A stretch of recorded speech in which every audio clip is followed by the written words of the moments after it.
I just want to point out some things that I talked about before. These are these side markers that were part of the federalization process of bringing this car over. Um, these are the areas where the rub strips attach to. These are holes that I kind of just plugged with these rubber grommets, but you can tell, I don't know if you can tell, but the paint is some areas it's okay, but then other areas it's actually damaged because I used a power washer to remove the adhesive and all this dirt that was on there, but um, on the other side it was a little bit too strong, and I could tell I removed some of the paint and some of the clear coat. But anyways, I just want to show that aspect of it. Yeah, so this is the European side marker, which is fine. It looks good. And then this is the federalization. You can tell it's, to me, it looks crooked, but it's the same angle as the other side. They just chose to angle it down slightly. So I think those are quite ugly. Same thing on this side. These wheels, I believe they're forged wheels because they're way lighter than the original wheels that came with it, which are those phone dial wheels. I actually like the phone dial wheels better just because it looks so quirky, but I'm keeping these on because they're just so much lighter. So they have to be forged, I think. Alright, so some of the things I talked about in my video. The automatic locks. Can you hear that? Anyways, it opens both, or unlocks both doors. This is the interior. Those are those panels I talked about. This is kind of cool. If you don't know, the paint is actually, this is clear plastic and the paint shows underneath. This is the rear hatch release from the passenger side. Now, the other kind of interesting thing is that you need the door open in order for that latch to work, which makes sense. You don't want to open up the hatch as you're driving, so it's like a safety feature. Anyways, the interior lights work. But listen to this. Wait for it. Isn't that crazy?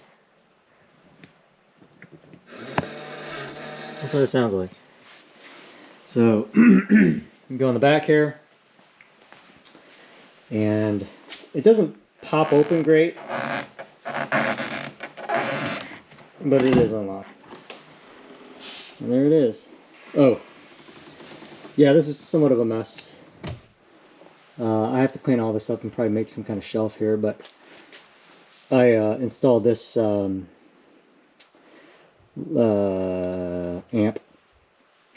Did some research and it's got some high reviews. I also have a subwoofer which fits inside the spare wheel well.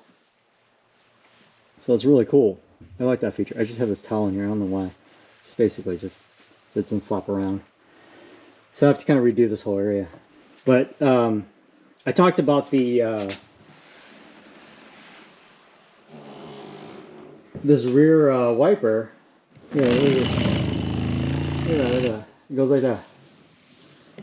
And that's the coolest thing. Anyways, so it works like that.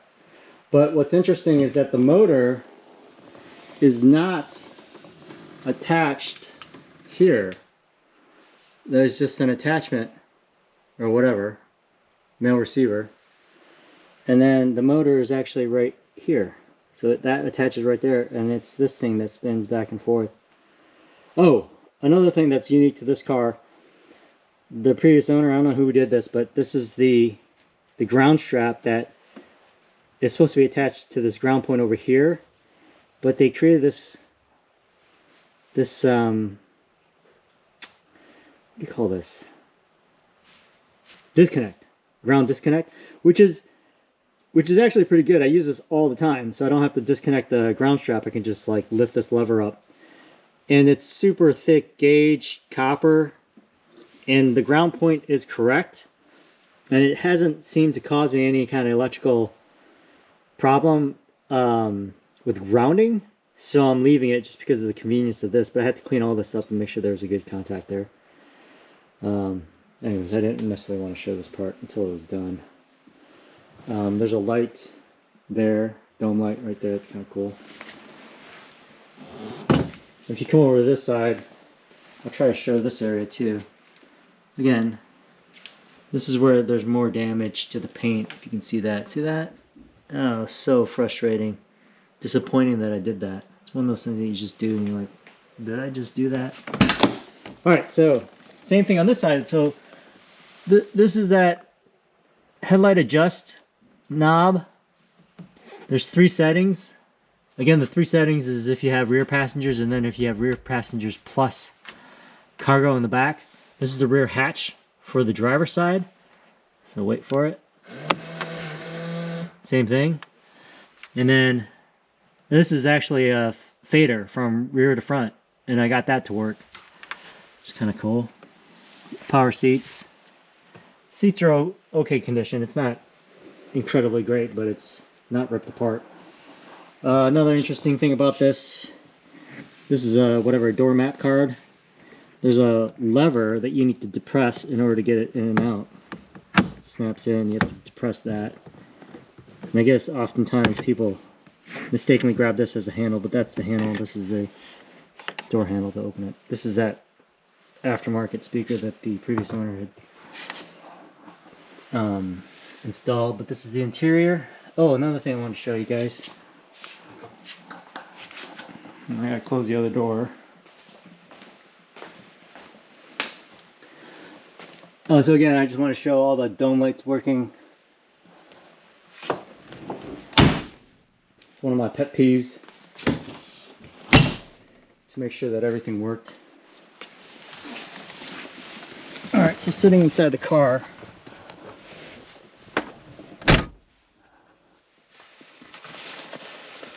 let's see if this works.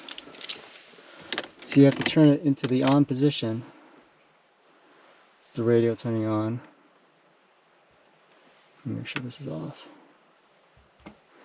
Alright, so this is that central lock button. Hear that? So now it's working. I got it to work. It seems to be working every time. But this is what happened last time. This is the central locking unit right here. It's the original one that wasn't working before, now it somehow works. And so, wait for it again.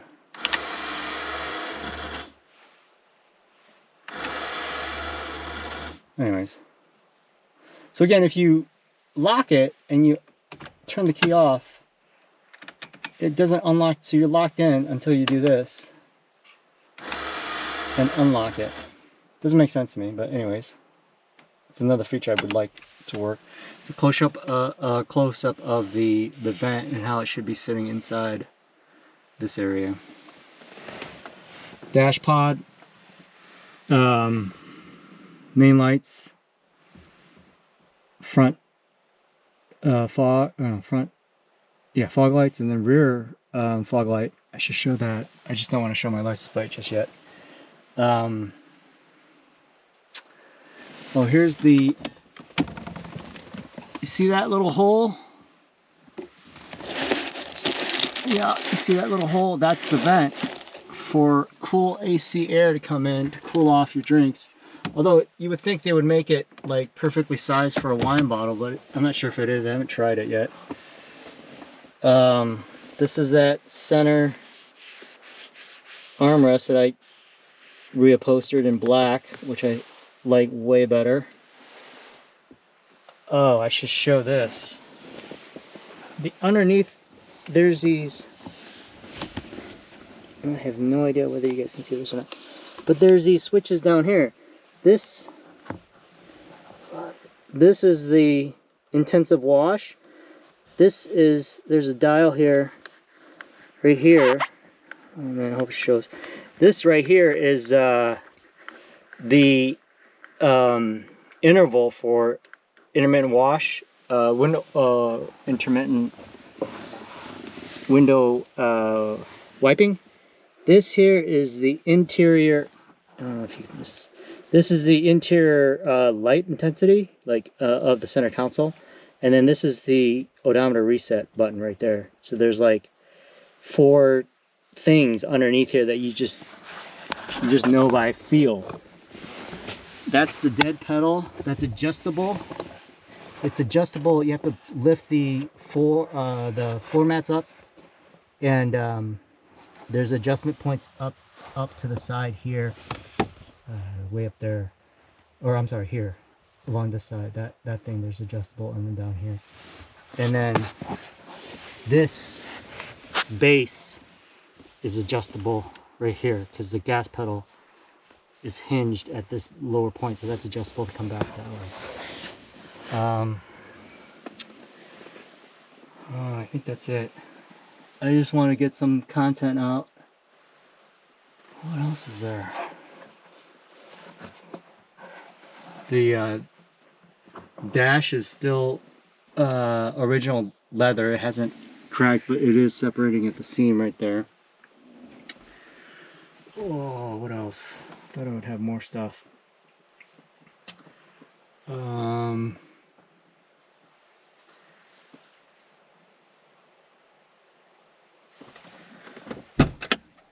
I can try to show the headlights. So what's cool about the European car is that the fog lights are halogen. So I'm going to show that in all its glory because it's actually kind of cool and bright. And I sometimes just use that instead of popping up the headlights. So I'm going to set this camera up and show you guys.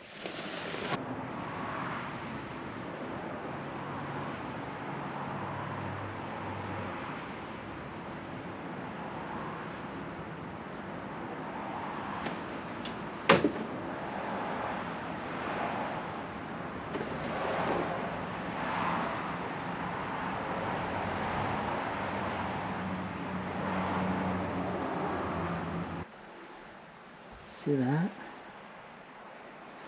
That is the rear fog lamp. Oh. There's this. I think that's about it. Turn off these lights. Alright. Oh. The parking brake is on the left side. Again, this is, to me, I'm not sure. I assume it's because they don't want it over there. They didn't have space over there or something like that. But it is annoying to get in and out of the vehicle. The vehicle is difficult already to get in and out of, but that makes it even more difficult. So, I think that's the last little bit I wanted to share for now. Alright, that's it.